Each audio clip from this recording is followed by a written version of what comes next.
Hey guys, we're on our second scouting trip. It's the 19th of October, and you'll notice things look quite a bit different here.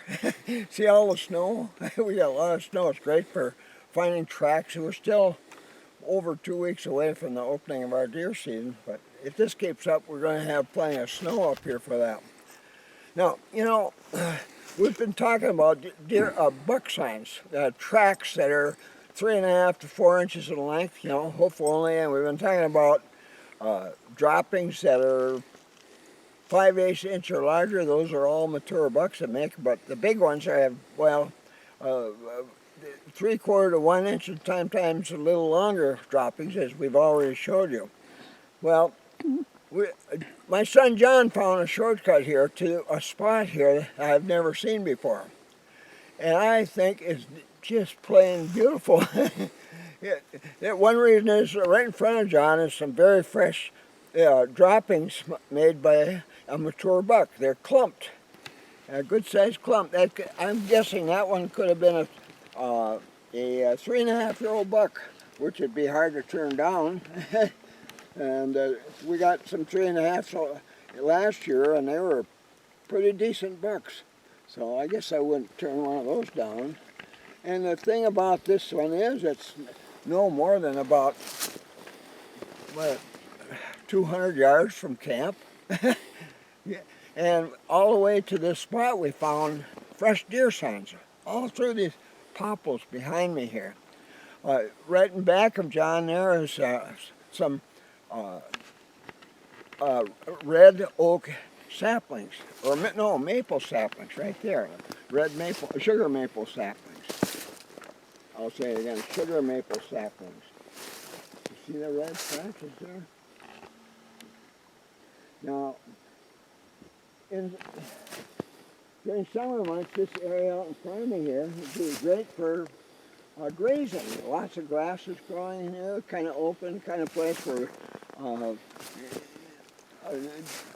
grasses grow pretty well. And we've scouted part of this area a couple of years ago back in this direction over here, and we even put a mineral block out there that year. And a strange thing about that mineral block, it only lasted about 4 months. It was completely gone when we went back there in the fall. We put it out in the spring, and then by fall it was gone. But anyway, this has got the makings of a great browse area as well as a graze area.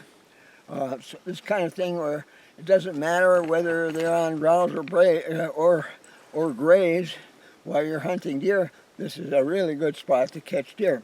Now, one of the things I've talked about now and then, but I want to make it a point here. Whenever you find what us Nordbergs call buck sign, that's those tracks that are 4 inches long. That's the really big ones, as big as they get up here, and droppings an inch long. Those are great buck signs, but only if they're in or near a place where that buck is going to spend some time.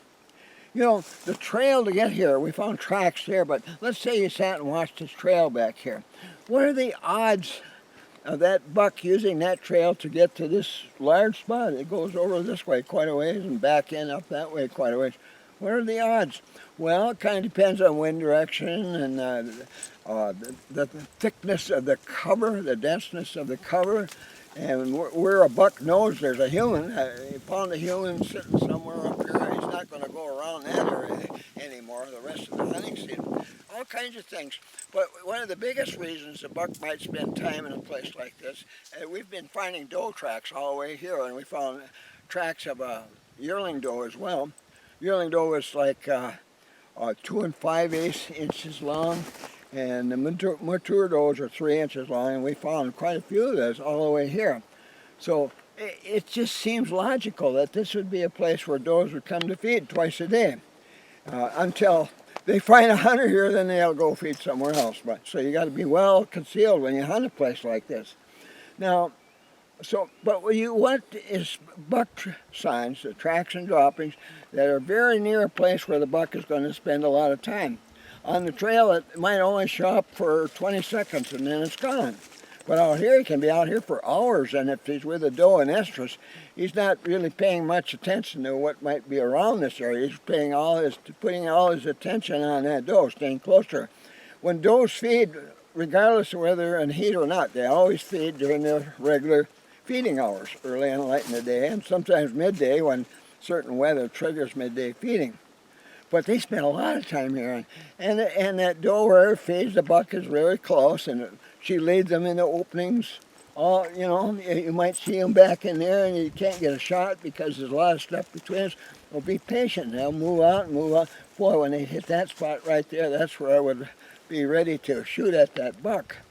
But the best buck signs are those are near a place where they're going to spend time. It might be a watering spot that when they water, they probably are only there 2-3 minutes, and then they're gone. That's coming and going. And then bedding areas, well, those are reliable places, but like I've said before, my sons and I have quit hunting buck bedding areas except on the last 2 days of a hunting season, because once you destroy the safety of that bedding area, that buck is gone. He's going to abandon his range, and you won't see him again until next year, if then. So we kind of stay away from those. So most of our stand sites are found at places like this, adjacent to feeding areas. And we've already found in a very short period of time all kinds of tracks of a doe family. Now this is a big enough area so we could have a mature doe home range right over that way with young, and another one over that way with young, and behind me. So you could have 3 different mature does with yearling does, which will be in heat like their mothers when the whitetails normally breed, here beginning the 3rd of November until the 17th of November, when our does are in heat in November. They'll be in heat again, the second period of breeding, about the 1st of December. Well, anyway, so the signs you find, no matter how great they look, if it's not at a spot where you're close to something that will make that buck stay in that area for a while, even hours, can't beat a feeding area.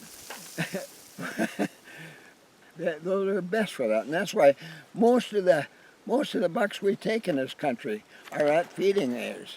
Okay, so yeah, I like this, but I don't like this blind. So no, it's got to be. We got to build it up. Well,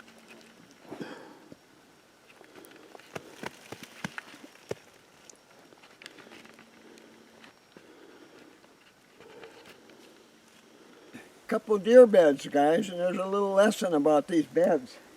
Well, first of all, you see all the flattened leaves, they're starting to be covered by snow. A few minutes ago, these were bare of snow.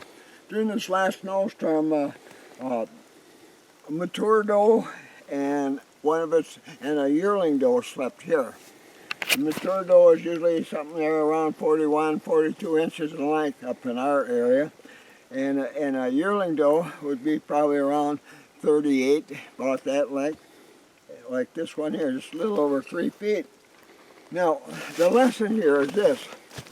Right over there is that opening I was talking about with all the deer food in it.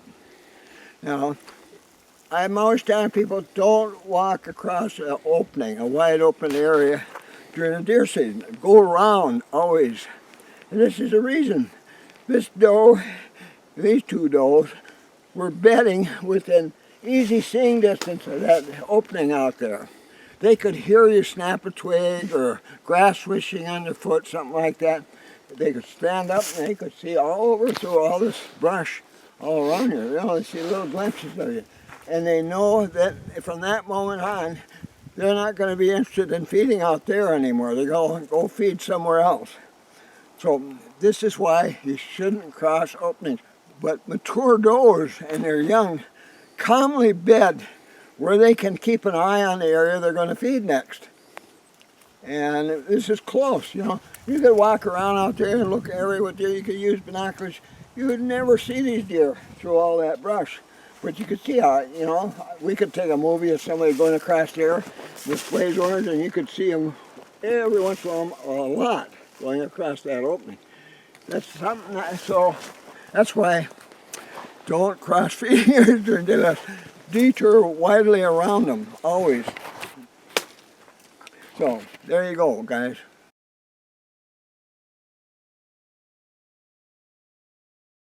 Hey guys, this trail that goes through here, that's one of our cruise trails in this particular square mile of, that we hunt a lot. There's a doe family that lives in this square mile right here, and there's at least 3 other doe families that I can recall right now. Probably maybe 4, probably 4 out on the other side of the, well, it has to be on the other side of that opening. But this cruise trail winds widely throughout this area, and these are the kind of trails we follow during the week, not opening weekend, but from then on daily if we need to, and we often do, to look for very fresh tracks of bucks. Figure out where they are, we'll figure out if they're with a doe and estrus, figure out if it's feeding with a doe and estrus. We see tracks coming across here, 2 deer, and the buck is dragging his hoofs from track to track, and they're heading over that way. Well, we know right now he's with a doe in heat, and they're fresh tracks. Doe in heat because he's dragging his hoof from track to track, and they're feeding in this area. Now that doe is only going to be in heat for 24 to 26 hours, and who knows, it might have been in heat already for 8-10 hours before you found these deer signs. So you can't mess around. If you're going to take advantage of that kind of information, you got to do it either now or during the very next feeding cycle. So what a valuable thing that is to know about walking on a cruise trail like them. Now, the trail to this stand site back up here by this feeding area is about 100 yards. And most of our stand sites have approach trails that connect to our main trail, this big, wide, kind of oval shaped succession of deer trails that we've adopted for this use. So most of our stand site approach trails branch off from some might be 100 feet, sometimes they're only 30 feet. Sometimes we're going to hunt deer that are using our cruise trail, that happens. But most of them are at 100 yards or more, branching off left or right into these areas. And there's all kinds of areas in between these trails that deer can freely use throughout a hunting season without being pressed. If they can move around their area without running into hunters all the time, they're going to abandon the area, especially big bucks. Especially if they're alarmed enough to raise their tails and bound away, they're gone. Well, does and their young might sneak back after 2 to 3 days, and yearling bucks, maybe within 12 hours they might try to sneak back. But the older bucks won't. They're gone. So you don't want that to happen. So like I was telling you about, when we're on a cruise trail, we don't stop and look around like that all the time. When you're in cover like this, you can have 100 deer within seeing distance of the trail and never see them when they're bedded. And so to waste that valuable trail by hunting along it is a really big mistake. As long as those deer think you're not hunting, they're not going to run away. They're going to remain bedded. As long as you stick to the trail and it doesn't go right to where they're bedded, and that's not likely. But they won't run away. They'll maintain normal habits at normal areas during normal hours, predictable. As long as when you're on your cruise trail looking for those fresh deer signs, you walk steady at a moderate pace, non-stop. You don't stop anywhere midday when you're looking for those signs to tell you where to hunt next. You just keep your head pointed straight ahead. You don't stop to measure the tracks. After you've measured enough tracks, then you can be pretty accurate about gauging the size of tracks just by looking at them, like us Nordbergs do. But anyway, as long as you keep doing that and just don't stop, those deer will stay here. And then they'll be doing what you expect them to do when you come back to get that stand site, next to that feeding area. So anyway, we only use any stand site trail branching off this cruise trail once a hunting season, sometimes twice. Sometimes for originally we figured, oh, it had to be dynamite. And then you see a darn thing opening day, or some moose got some deer upset, and the deer were real jumping and left the feeding area right away. Well, the odds of seeing them again are really very good. You can go back there later, not the same day, usually, when you're dealing with mature whitetails, but certainly within 4 or 5 days, the odds should be pretty good. You'll finally find those deer feeding in that area like you expect they would. So, but we don't, normally we only use these stand site approach trails once a hunting season. And we only hunt there a half day of hunting season. And so those stand sites keep their productivity high. If you're sitting there all day for a whole hunting season, so every deer in the area knows that's where you're sitting. Next time they smell you or hear you or see you, they're going to know, well, that's where he goes. He uses that trail and he sits there. Nothing to worry about, guys. All we have to do is stay over this way and maybe feed down there where that feeding area goes around the corner back there. And we feed there all the time, every day, and no trouble. So, and then the only other trails besides our approach trails that we use, and like I say, only once a season, is the cruise trail. That one we might use every day. In fact, several guys in our group might use that trail to get to stand sites that are spread quite a ways apart. Now, deer know we use the trail. They hear us, they see us. That trail is reeking with our trail scent. But that's the only trail scent. And they know when a human that smells like that is on this trail and it just keeps walking, he's harmless. And so they won't be particularly intimidated by your trail scent on that particular trail. If you start wandering all over the woods looking for buck signs every day, just randomly, within 1 or 2 days, there won't be any more adult deer in that square mile, and darn few really young ones. So that's not the way to do it. The way to keep them here is be harmless when you're on foot, going to stand sites, steady, nonstop, not looking around. People keep insisting it's a lot better to stop every few feet and look around. That's terrible. That's hunting behavior. And older whitetails recognize that as hunting behavior. It's like if you were out in the woods and you saw a 500-pound tiger coming this way and it's stopping and looking around like that. What would you think?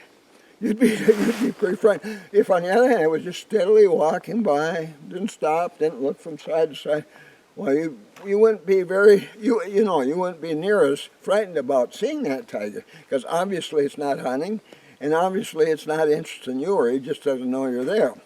But at any rate, same thing with whitetails. You know, these deer have learned to live with wolf packs here. Over the last 30 years, wolves have been increasing many, many times. There are way too many wolves in this area. And today there's darn few whitetails, only about 5 or 6 per square mile. And used to be up to 22 per square mile in this area. And our wolves are having a hard time finding food. And the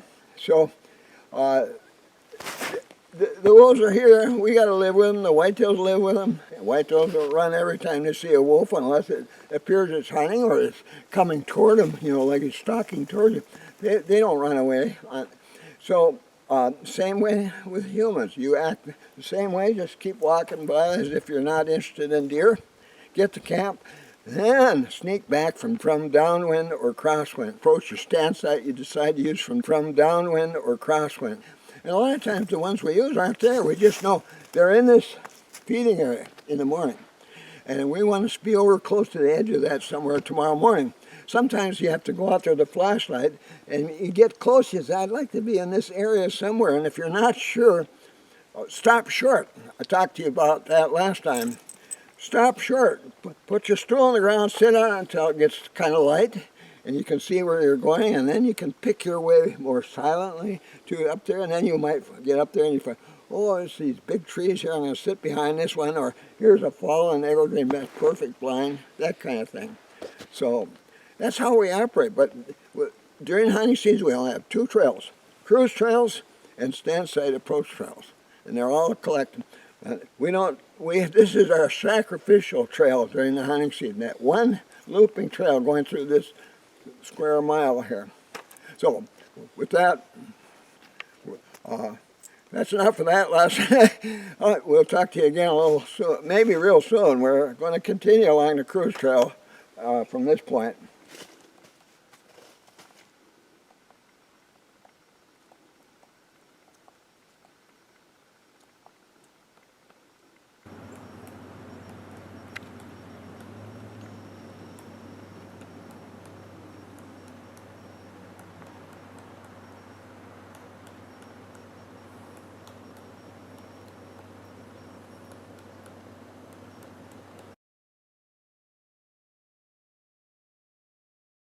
Well, here's a recently made ground scrape here. It'll get bigger in the next 2 weeks, but this is a traditional site. The bucks come back here every year, the dominant buck of the area, and makes ground scrape right there. And it always looked good here because there's always buck sign here, and what we call buck sign was like this one.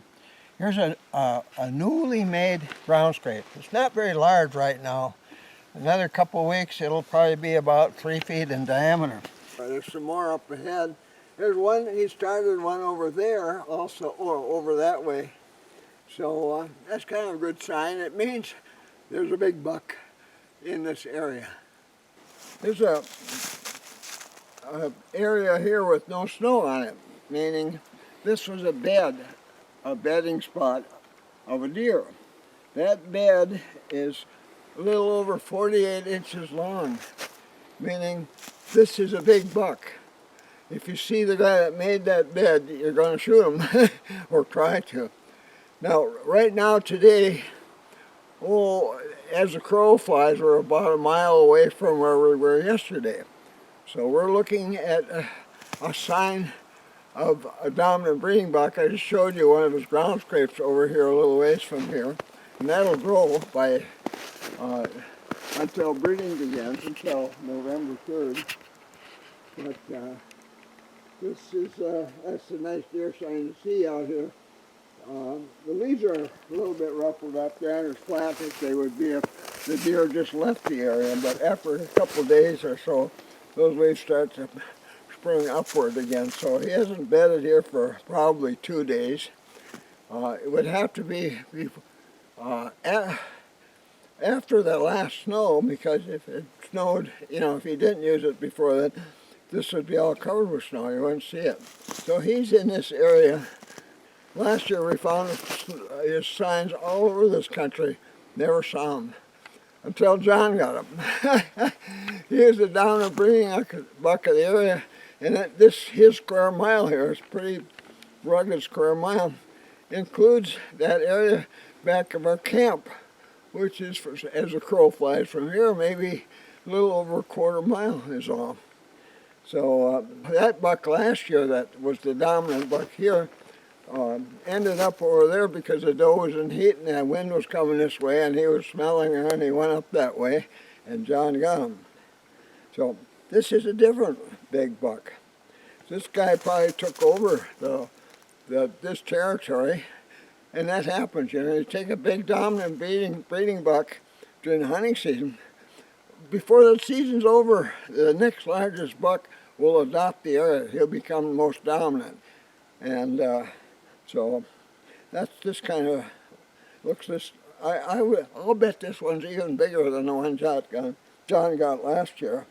But he's a nice buck. That's a nice bed there. Right behind you, about 10 yards away, right down the hill, here's a recently made ground scrape made by this buck. And so, and going down the hill here is a trail, goes into a wild area north of our camp. And or northeast of it. I wish I could be hunting in there this coming year. We'll see. Maybe we can figure out how to create a spot to hunt over in that area before this day's done. Kind of exciting. You probably think, oh boy, they aren't seeing a lot of deer sign there, and we aren't, and we expected that. This area, the deer numbers are way down to about 6 per square mile now, and this area in here, this square mile goes that way about almost a mile. Was devoid of deer signs for 3 years in a row. The deer had been cleaned out of here by the wolves, and we lost some in some severe winters that lasted well into the first part of May. A lot of deer died that year. We lost 9 does in this area that year. But so no, we're not finding a lot, but we're buck hunters. And when we find signs like this, most guys will walk by and not even think about it. We get kind of excited about it because we know this is going to be an area worth hunting come the hunting season. Be sure to visit my website. Here's the link. Here you'll find links to my blog posts, my Twitter account, my YouTube account, my Amazon store with links to my ebooks, my son's eBay store, a money saver if you're ordering from Canada or other countries, my website bookstore, and much more.